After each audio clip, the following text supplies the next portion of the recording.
Thank you, Nicole.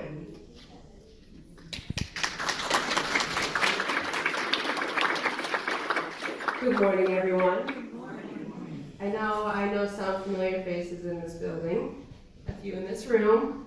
Who has ever met anyone with cystic fibrosis? Yeah, we all just met you. There you go. Who has never even heard of cystic fibrosis? Huh? Oh, that's a big plus right there. So, my name is Nicole Cowell. My maiden name is Nicole Matthews. And I believe some of you here may know the Beeler family. I am a Beeler as well. Connie is my mom, and Uncle Bob and Larry. Larry is my grandfather, who passed away this past February. I was blessed to be the oldest Beeler grandchild, but the one who is a little bit more stubborn. And God decided, you know what? We know she's got a stubborn personality. We're going to give her a little bit more hurdles. So I got blessed with CF. Wake up every morning, all you guys got those lovely little things we handed out. That's half my medication per day. Half. So I take a whole heap load of meds every morning. This is my med box. So I think I might trump some of you guys with medications. I don't know though. Right here in this little area, I probably have close to $25,000 worth of medication and treatments. My vest is a machine over there that's $16,000 to talk about cost. Insurance only covered half. My parents came up with the other $8,000. So when you're already having a kid that has this terminal illness that you, personally, I know they felt pretty sucky that they had this poor little child. And at the time, the doctors told them, your daughter's never going to graduate high school. This past December, I hit 30 years old, and they threw me a surprise birthday party. So I am actually recently married within the last 2 years. My husband's over there in the corner. And we just bought Larry's house. So I have no problem with living life to the extreme fullest. CF is definitely a very big hurdle I jump over every morning, every day, every night. It's never easy. My treatments are frustrating. In the middle of the night when I'm up coughing so hard where I see spots, and I usually end up, I'll let you guys finish your breakfast, but it's never really pretty. I also know some of the people that you even just saw on that slideshow. I could pinpoint who's actually a CF patient, because it's such a small community in the US. I know people in Australia that have it. I actually published a book, and my book has even made it to Australia. So I was like, who pat on the back there? That was pretty cool. I'm now like call myself an international author. But CF, it's not fun. It's every morning waking up, okay, this is what I have to do. Can I do it? Will I have enough energy? And will I make it through work? Because I work for West Her. Figures Beeler, West Her, gotta work there. I work for West Her, and will my customers look at me differently if I start coughing? What happens if I'm having a really bad stomach day where I can take as many digestive enzymes as I want? If I eat something that doesn't like me, it doesn't care. But I'm blessed to work for a place that's okay with me being like, listen, I'm tapping out this time, I gotta go home, I gotta go make a doctor's appointment, and I never get criticized for it. I get, take time for you, are you gonna be okay? Text me, call me, let me know if you need anything, and I can live on. But with CF, there is no cure. And I actually have been doing the ABCs of CF on my Facebook page to try and bring more of a personal level on what it's like to live with CF. Last night's letter was the letter P, and I chose the word pain. I cough so hard I end up popping my ribs out of my rib cage, and it grinds against my shoulder blades, which then causes me to have this horrible hunchback until I can see my chiropractor who lifts up my shoulder blade and pops them back in. It's not fun, but it feels so much better after she's done. Then I cough so hard I get what they call costotrochangitis. My breastbone gets about twice the size of it normally is, which then pushes against my heart and my lungs, causing me to have shortness of breath even more. pain. I can't sleep laying down. I sleep propped up. Sometimes I even prop myself in the corner of a room on a regular old chair and try to fall asleep anywhere, which is pretty good because I'm usually really well with falling asleep anywhere. I've fallen asleep on a fire truck before and on the back of my dad's motorcycle. So I guess with CF, I get exhausted. And because of that, I can't fall asleep anywhere. But I am absolutely beat come 2 o'clock in the afternoon. But I continue on because, let me tell you, I don't stop just at CF or at West Her. My husband and I rescue pit bulls. We've had 25 in 5 years. Yeah, just a few dogs. I am also a volunteer EMT with the rest of my Matthew side family. I've been a volunteer EMT for 12 years. I delivered a baby one day before I even went to work. And let me tell you, that was one heck of a high right there. I was on cloud 9 all day. I thought it was the coolest thing in the world. I had to ask for a turkey baster though to suction the baby, because I didn't have anything else. But I don't just stop there. I teach handicapped kids ice skating every Saturday. I've been doing that for over 15 years. This year was awesome, and my dad and I flew down to Florida to start a chapter down there. So we work for Gliding Stars, solely volunteer. And then, you know, in the extra spare time I have, we do the CF Great Strides Walk. We've been doing the Orchard Park Walk site since day one started in Orchard Park. We used to do it over in East Aurora. And without that, I know my team, Nikki's Nights, has raised over $60,000, just my team. And that's from help from people I know and people I love. And without that, I know I'd never reach 30. I'd never get the opportunity to get married or buy another house, even though it's our second house. But our first house was just way too small, 700 square feet, and dogs just don't mix very well. But I don't stop. I don't let CF get in the way. It is a pain. And let me tell you, we went to Alaska for our honeymoon. Having all this was not fun.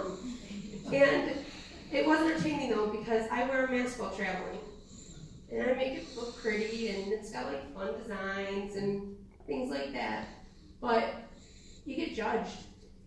You get people that don't want to sit next to you on the plane. We were on a train, and the guy in front of me was not very nice. And he was saying some very rude words. Which then, of course, me being me, I started laughing, which then made me cough more, which then made him more mad, but made me start laughing more. And I try to look to the humorous side. Sure, I have this terminal illness. There's no cure. There's nothing I can do. Every year I'm diagnosed with something new that goes with CF. This past December, I had surgery on December 5th, and December 7th, I was diagnosed with CF-related diabetes. So now I get to shoot myself up every morning with insulin. I need to make sure that my diet is a lot nicer. Even though with CF, I maintain a 4,000 to 6,000 calorie diet a day. That's a lot of calories. That's a lot of eating. And I'm just shocked that we can afford anything with how much I eat. But that doesn't stop. I'm also gluten-free, not by choice. So my skin boils and it's not pretty at all. So it's never just one thing. It's not just my lungs. It's not just my digestive tract. My husband and I were recently married. The first thing that everyone asks is, when are you going to have babies? We can't. I had that surgery December 5th. There's no babies in our future. But, I mean, there is. I just got 2 rats, and their names are Splinter and Shredder, so those are my babies. And I have no problem with having my kids be 4-legged, hairy, weird animals. I'm okay with that. And I am okay with what has been handed my way. It's like a deck of cards. You might get a crappy hand, but if you play the game right, you're going to come out winning. It might not be a very long game. Who knows?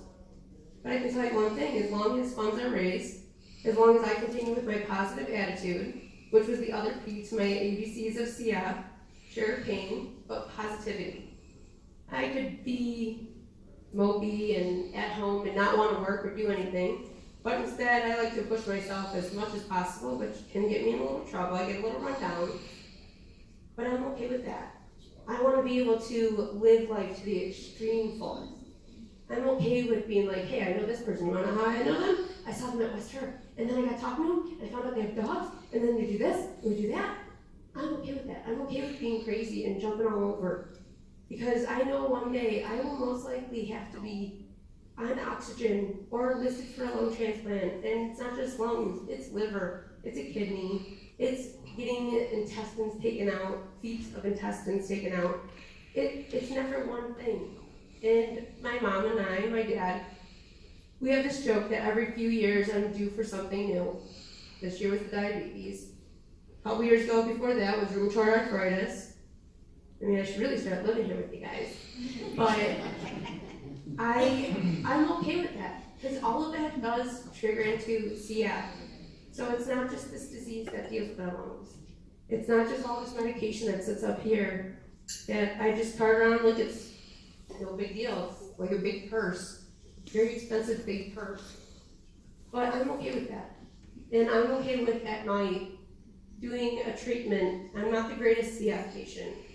And I know I can be better. But everyone can always do better. I just want to be me. And I want to make sure that I can hopefully one day, with all the fundraising that I've done, that my family's done, that my friends and anyone who's ever met me or anyone in Western New York, that we can one day make CF stand for Cure Five. I don't mind if it's not in my age, but the kids behind me. What's up? Is it known at all how disease is transmitted, or how you? So there's this lovely gene. There's actually 1,700 different types of gene for CF. There's these new medications that came out. They qualify for some genes. So the main gene is what we call delta F508. I have one of those. My other gene is some stupid weird gene that nothing's out there yet. Of course, because that would make life easier. But my mom, my dad, each of them are gene carriers. No symptoms whatsoever at all. They decided, let's have a kid. And either parent that has the gene, they have a 1 in 4 chance of having a child with CF. I was that kid. My sister is a carrier. So she's symptomless. I'm not going to say normal, but she's not. But she's a carrier. She had a baby. We did think that my niece had CF at one point, because when I was young, I was going through about close to 20 diapers a day. And my parents at that time got this huge, year supply of cloth diapers. New parents, cloth diapers, a kid that's got 20 diapers a day. It wasn't really nice. And they were having a very hard time with this because they didn't know what happened. I wasn't diagnosed with CF until I was 22 months old.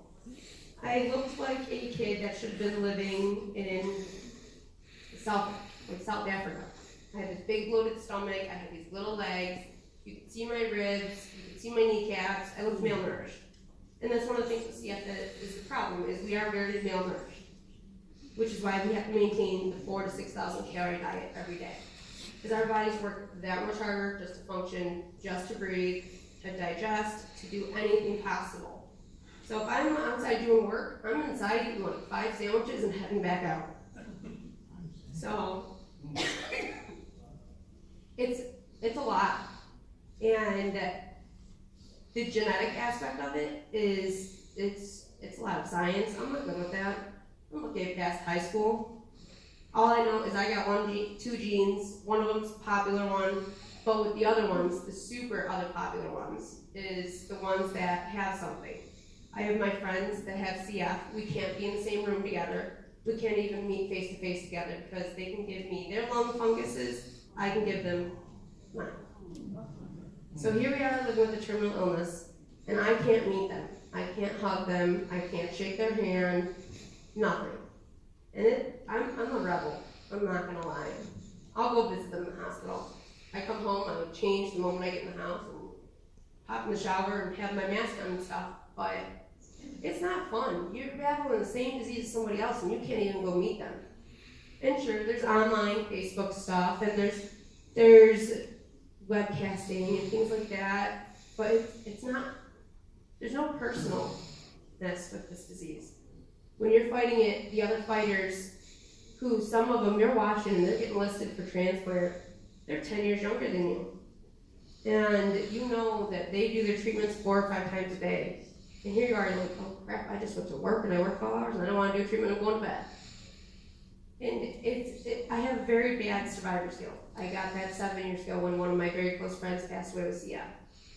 Her sister was in our wedding 2 years ago, but when she died, I realized something else was underlying.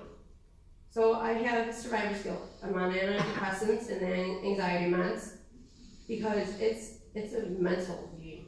It is hard.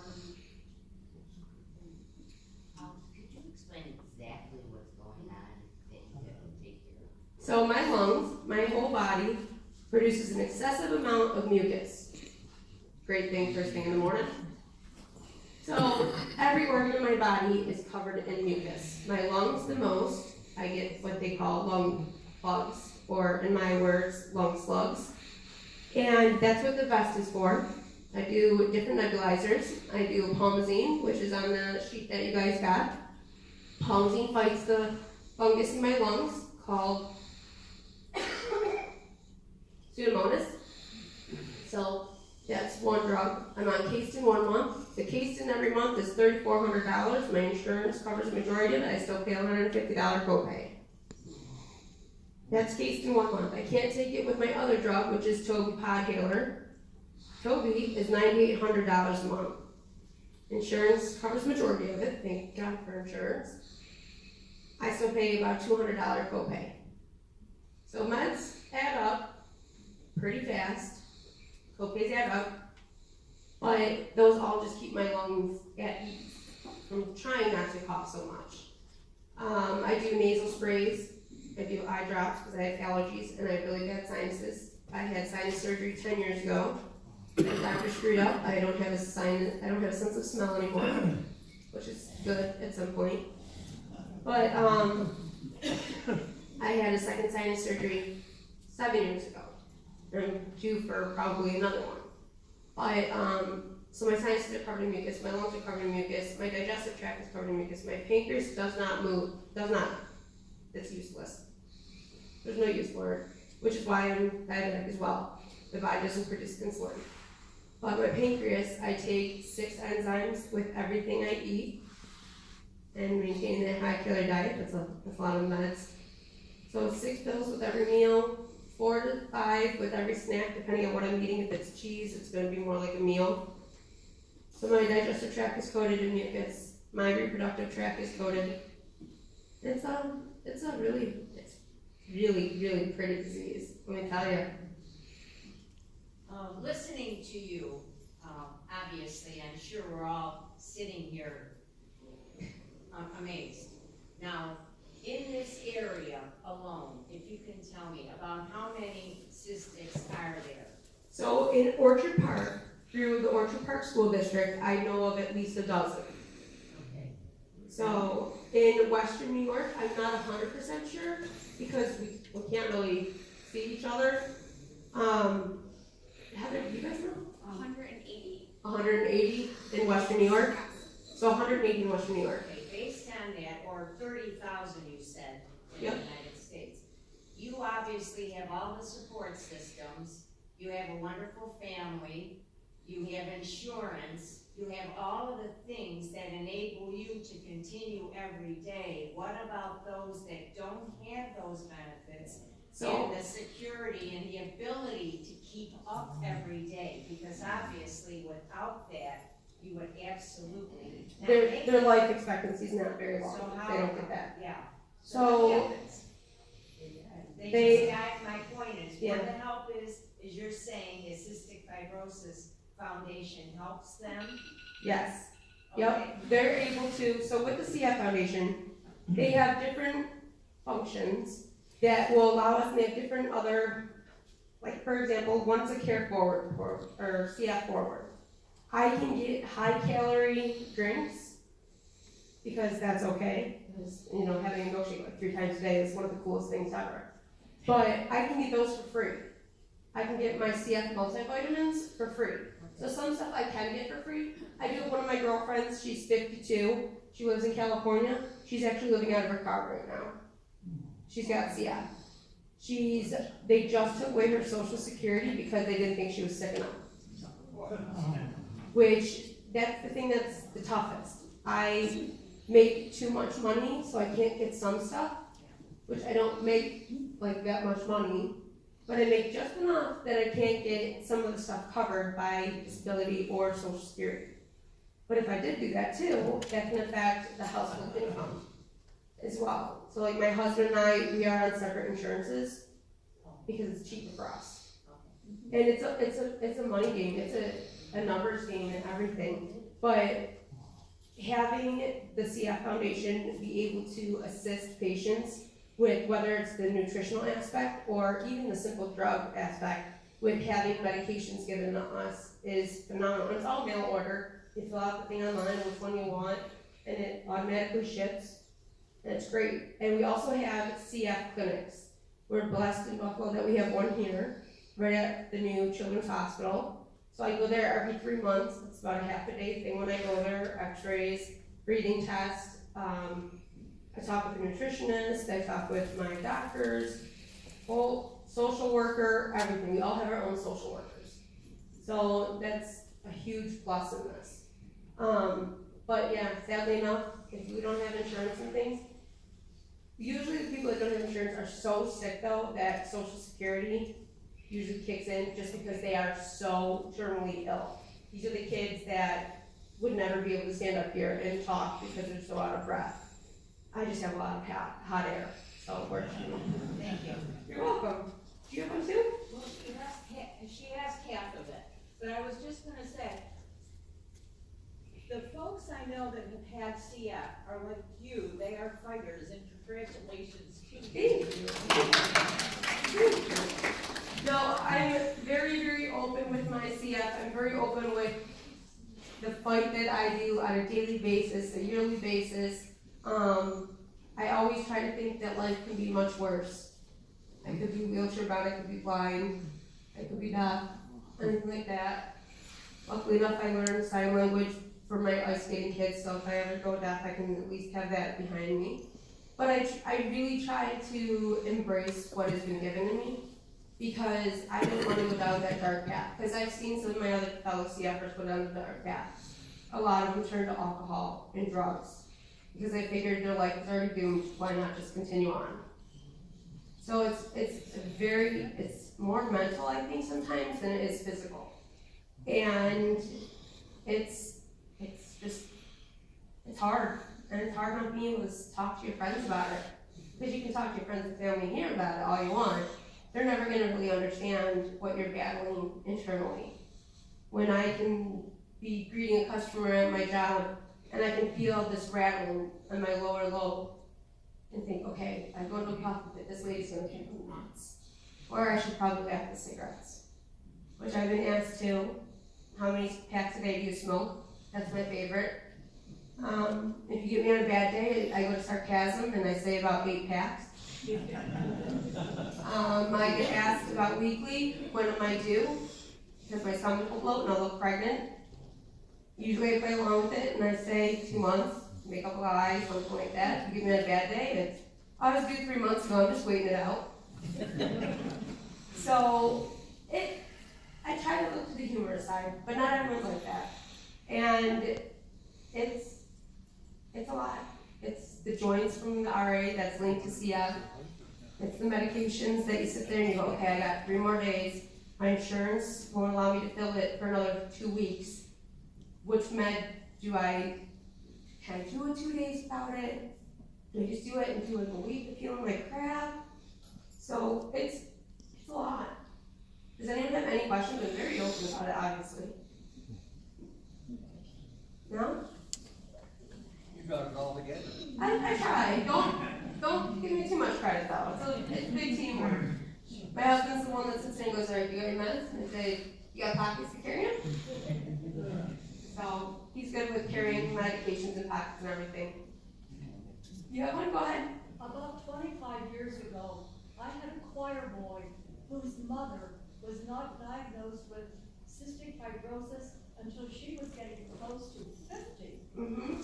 And that young man went home from school every day and helped his mother cough up some of that mucus and so on. She willed herself to live until he had graduated from high school.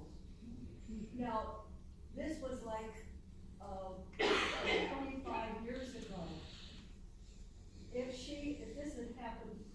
every day, would there have been more to help her?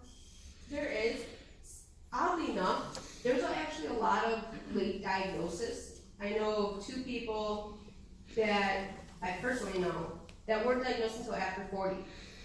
Because what happens though is if they get to the wrong doctor, I don't wanna say wrong doctor, but if they get misdiagnosed, usually it's, oh, you had pneumonia, 7 or 8 cases of pneumonia. You just got cut out lactose, you'll be fine.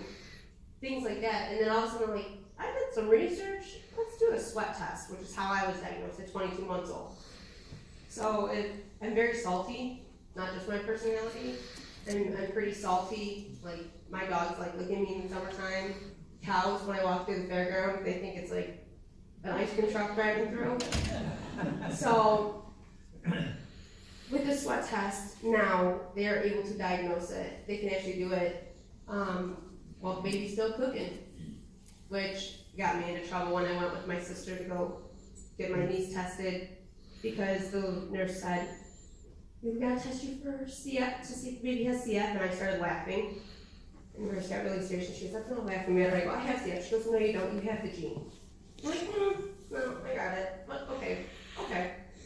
I had to leave the room because I started giggling too hard, which then left me in a coughing fit. That usually happens. But yeah, a lot of late diagnosis surprisingly. And they're a little bit more of a milder case. It's there's different cases, I guess you could say. I know some people with CF that are on oxygen 24/7 and can't work, can't talk, and barely function. And then there's people like myself who don't stop, who work 40 to 45 hours a week, who volunteer, who go, and get all these different animals because they're special. And it's amazing on how different severities there are of it. But no, many moons ago, it was shocking to see anyone go past elementary school. And I am so glad I made it past elementary school. And now I'm working. Sometimes I wish I could go back. But with CF though, you're looking at it, I got a couple little things. If you look deep enough, I got a barrel back because my lungs take up so much room. So dress shopping was really fun when we were getting married. I got clubbed fingers, my fingernails clubbed. So I can never really get fake nails because they don't fit. It's like a frog, you know, like a frog fingers type, they're like really suction done in, not really. But all different little things like that, all add up and show that my lungs don't work like everyone else's. On the way here I actually got sick because I was coughing so hard. It's usually a morning thing when I get up in the morning. I cough the whole morning. My dog does not leave my side. And it's life, it's all I've ever known. I don't know anything different. What I was raised with. My dad used to make fun of, well, not make fun of, but my dad used to say he beat his kid because he'd have to cut my back.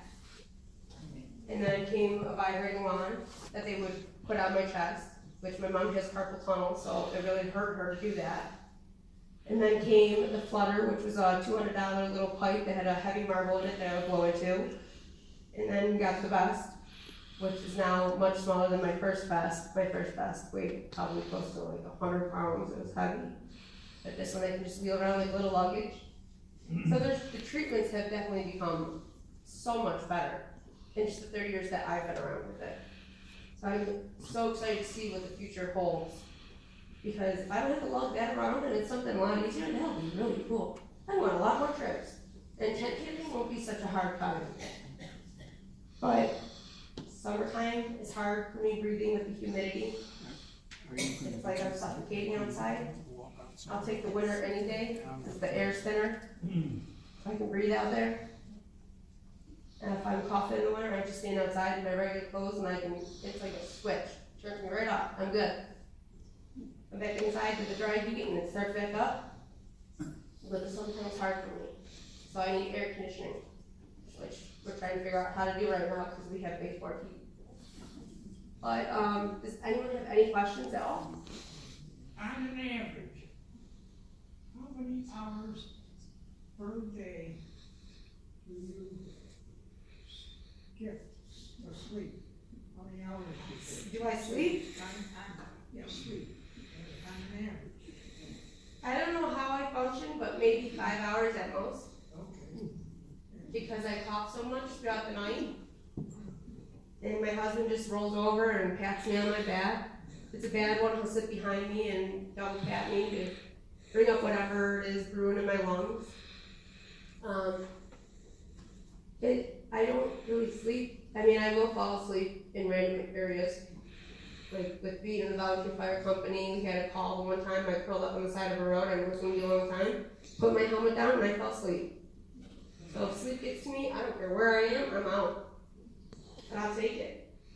Usually if family slaps at me, they cover me up, or my dad, when I was on the back of his motorcycle, I fell asleep and he just thought I was this really big, heavy weight on the back, because there's no backrest or anything. I just like to play it risky. But, yeah, I instantly switch. I can fall asleep if I want to.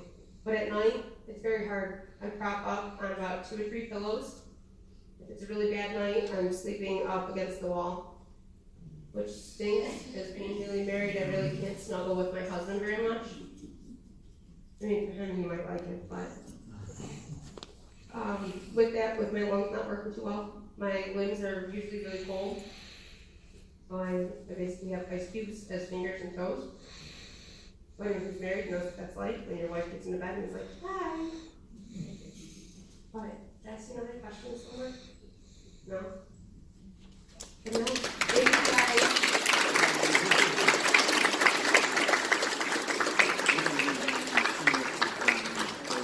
Thank you, Nicole, and thank you for sharing your story. That was very touching. I know we're all extremely moved by it. So now I have to transition into some other announcements. I don't know how you come back from that one.